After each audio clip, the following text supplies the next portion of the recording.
Westworld was once called the smartest show on television. Its first season earned 22 Emmy nominations, drew nearly 2 million live viewers per episode, and unlocked HBO's biggest debut audience since Game of Thrones. But that critical darling disappeared fast. Confusing timelines, vanished stakes, and ratings that fell by 80% left fans asking the question behind this video's title: why did Westworld get so bad? The answer isn't just about missing robots or lost parks. It's a story of how ambition, complexity, and studio pressure can bring down even the brightest creation, if you know where to look. So what went wrong behind the scenes? And how did we go from brilliance to unfinished collapse?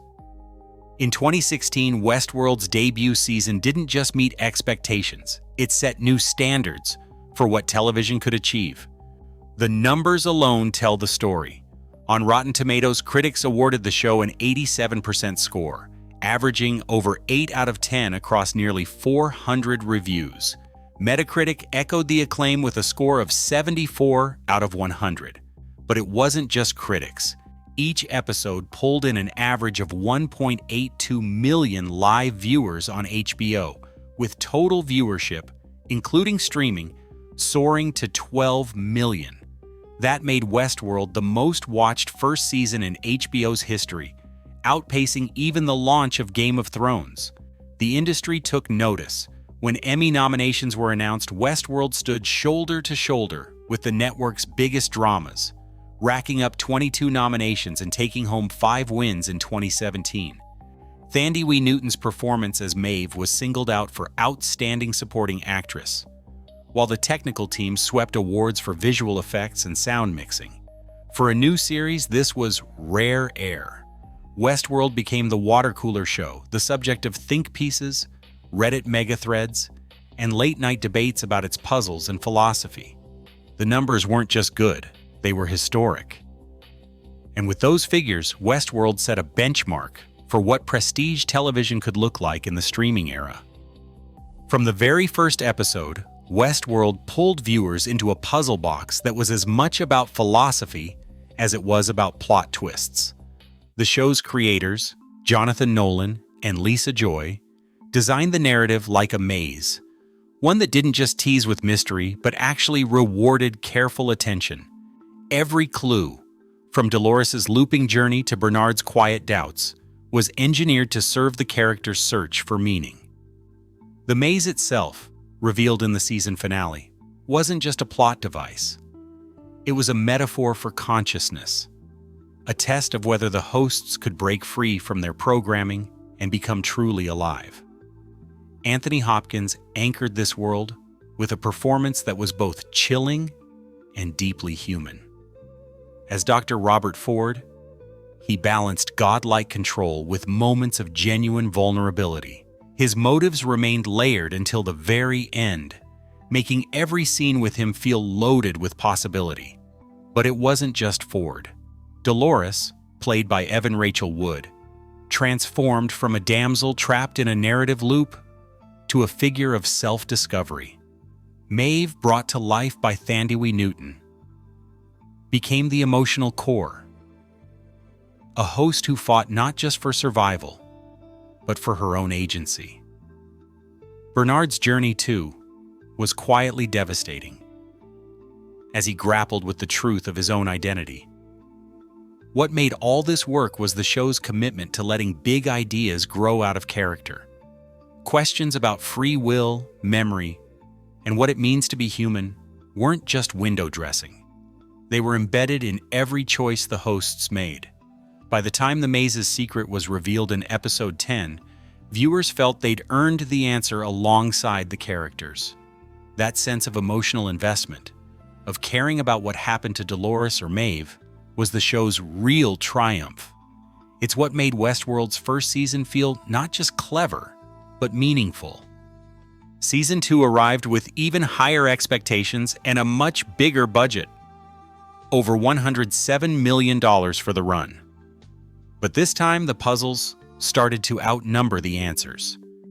The show's signature complexity took a sharp turn. Instead of the dual timelines that made Season 1 so rewarding, Viewers now faced at least 3 overlapping timelines, often switching mid-scene with little warning. Bernard, once the quiet anchor, became the poster child for confusion. His memories and reality blurred together so tightly that entire episodes played out like fever dreams.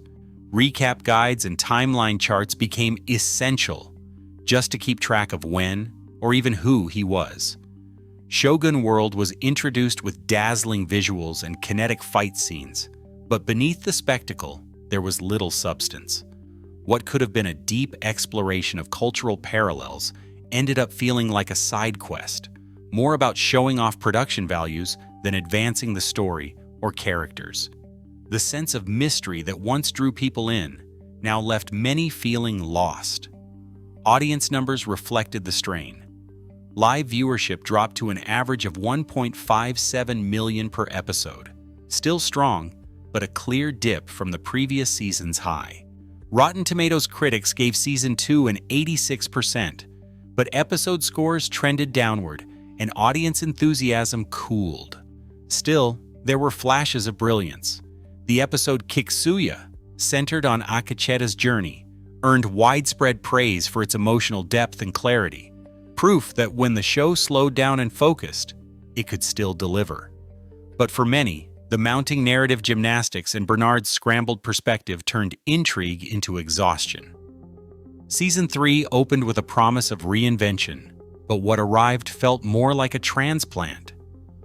Gone were the dusty canyons and shadowy corridors of the park. Instead, viewers found themselves in a slick, glass and steel version of future Los Angeles.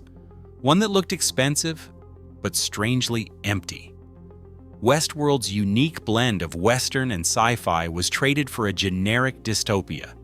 The show's signature atmosphere, once thick with mystery and moral ambiguity, evaporated under neon lights and endless cityscapes. The arrival of Aaron Paul as Caleb was supposed to anchor this new world. But Caleb's story, a tale of working-class struggle in a society run by algorithms, struggled to connect. Critics and longtime fans called his arc underwritten, his motivations unclear. The central antagonist, a supercomputer named Rehoboam, tried to fill the void left by the host's journey toward consciousness. Instead, it reduced the show's conflict to a battle against an all-seeing algorithm, an idea that never landed with the same weight as the original questions about free will and identity. Action sequences now took center stage, pushing aside the philosophical debates and character-driven drama that once defined the series. Dolores, who had once been the show's emotional core, was recast as a revolutionary, a savior, or a destroyer depending on the week. Her motivations shifted with the plot, leaving even devoted viewers scratching their heads. The numbers told a sobering story. Live viewership dropped to just 0.81 million per episode, half of what Season 2 managed. Rotten Tomatoes critics gave Season 3 a 73%, but the audience score fell to 55%. For many, Westworld no longer felt like Westworld. The gamble to reinvent the show ended up compounding the sense of loss, setting the stage for a scramble to recover what was left. Season 4 tried to win back lost fans by returning to the idea of a park, but this time the park was just a simulation layered inside the real world. Instead of clarity, the result was a maze of timelines and realities that left even die-hard viewers scrambling for answers. The show's centerpiece became Christina, a version of Dolores, trapped in a story loop that recycled old questions about identity, but with none of the urgency or payoff that made those questions matter the first time. Meanwhile, the infamous Flies plotline took hold, turning humans into mindless puppets and pushing the show into zombie territory.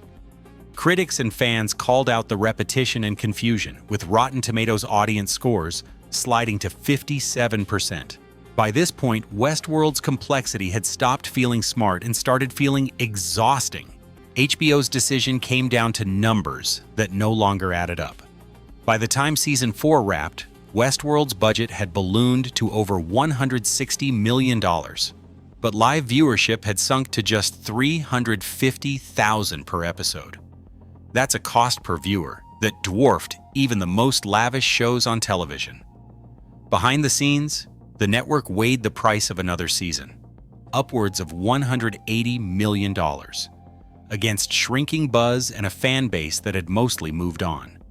Contracts triggered pay-or-play buyouts for cast and crew, but the real loss was for viewers. The story ended on a cliffhanger, with no final arc for Dolores, Bernard, or William.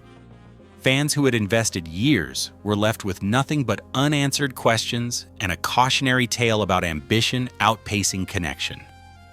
Westworld's first season drew 22 Emmy nominations and reached 12 million viewers, setting a benchmark for prestige television. Across 4 seasons, critical scores fell from 87% to 74% on Rotten Tomatoes, while live viewership dropped from 1.82 million to just 350,000. The series shifted from clear, character-driven mysteries to increasingly complex timelines and settings, ultimately losing the emotional core that made it resonate. Despite creators Jonathan Nolan and Lisa Joy insisting that a final chapter was planned, HBO's cancellation left the story unfinished and fans without resolution. Why the narrative drifted so far remains partly unknown, as internal creative decisions and long-term plans have not been fully disclosed. The evidence shows that Westworld's ambition and escalating complexity could not sustain its early promise. Today, its legacy stands as a cautionary tale. Even the most innovative shows risk collapse when clarity and connection are lost.